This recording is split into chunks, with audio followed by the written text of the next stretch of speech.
Good evening, I'm Bo Williams and welcome to the 7. Let's get a look at the big 7 stories happening right now. Topping the list for us tonight, Tennessee Governor Bill Lee has now called for a special session of the General Assembly to review the state's congressional maps. We've been telling you about the call for that special session since earlier in the week when the U.S. Supreme Court struck down a majority black congressional district in the state of Louisiana. Now, Senator Marsha Blackburn floated the idea almost immediately after that decision made headlines, tweeting out a picture of an all-red Tennessee congressional map saying it was essential to advancing the president's agenda. President Trump revealed on social media later in the week that he spoke with Governor Lee about the idea. And about an hour ago, Governor Lee revealed plans for just such a session to start next Tuesday, May 5th. Now, Lee's office saying that with election deadlines and, quote, to ensure Tennesseans have reflective representation, any change to Tennessee's congressional map must be enacted as soon as possible, end quote. Now, Congressman Steve Cohen of Memphis is Tennessee's only Democrat in Congress. He spoke about the prospect of this move before it became official.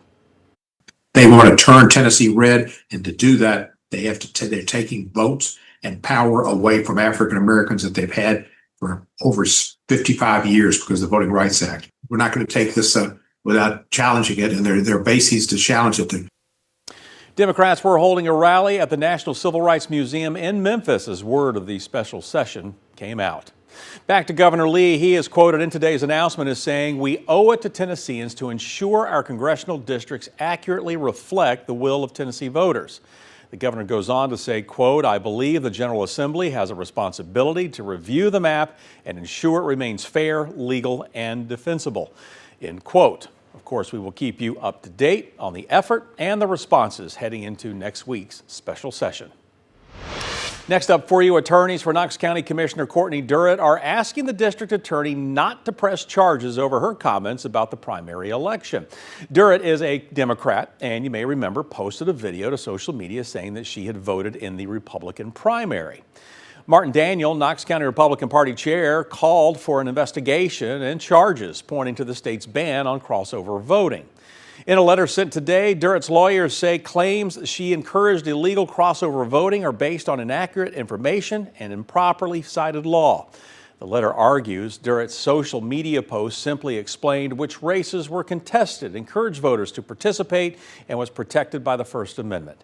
The attorneys call the request for prosecution politically motivated and are asking that any investigation be closed.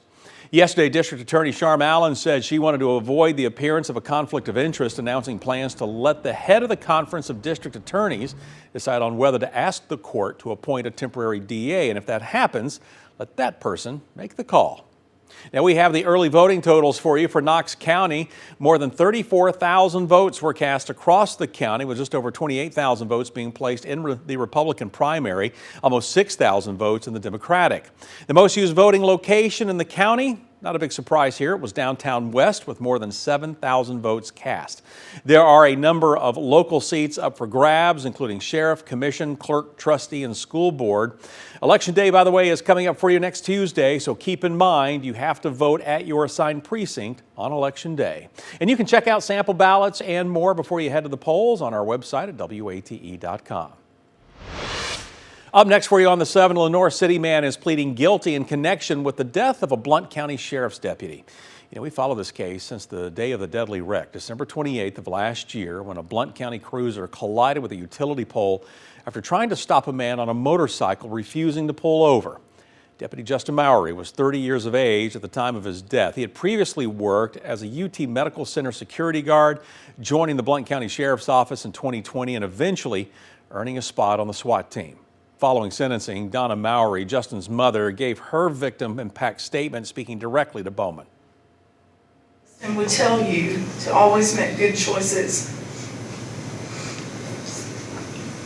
I know that he did his best to live in that manner. I'm not the one, though, that can offer you peace, but I do pray that you find it through Jesus. During the investigation, officers learned that the motorcycle Mowry was pursuing matched the description of a motorcycle that had been reportedly stolen in Loudoun County. Bowman still faces theft charges in Loudoun County connected with that stolen motorcycle. Up next on the 7, sheriff's deputies in Anderson County trying to track down a man they say dragged a deputy with his car while trying to get away from a traffic stop. The encounter happening just before 11 last night on Oak Ridge Highway at Cedar Hills Drive. Investigators say Joshua Sykes then crashed the car on Laurel Road and ran off. We don't know really about any injuries to the deputy at this time, but Sykes was last seen a few blocks away on Laurel, closer to Clinton. The sheriff's office posting this picture of Sykes to Facebook, saying it shows him at some point earlier today. Joshua Sykes is wanted on charges of assaulting a first responder, evading and resisting arrest, as well as drug possession. He's considered dangerous, so the sheriff's office says do not approach him. Instead, call the number you see right now on your screen, 865-457-2414, if you see Sykes or have information on where he is tonight. Next on the 7, a University of Tennessee student is suing a social media app claiming it used a TikTok video she posted on the day of her high school graduation to advertise a dating platform. Now, court documents name Quantum Communications, along with its Chinese affiliates, as the defendants who own and operate an online social media and messaging application called Meet. Now, court documents say Meet ran an ad using a TikTok video posted by Kaylin Lungelhofer with a voiceover saying, quote, "Are you looking for a friend with benefits?" This app shows you women around who are looking for some fun, and you can video chat with them, end quote.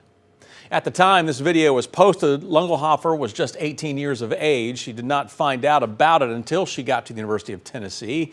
That's when a boy living in the same dorm as her alerted her to the video. I'm already stressed out. It was like 2 weeks after I had moved in. You know, I'm in a brand new space with brand new people, and I get sent, I'm from out of state, so I don't know anyone, and I get sent a video where they're making me look like a prostitute, and that was like horrible. I felt so embarrassed and mortified. Hoffer says she started using TikTok to spend more time with her best friend back home in Virginia, adding that it became a side hustle that dried up when this Meet ad started running.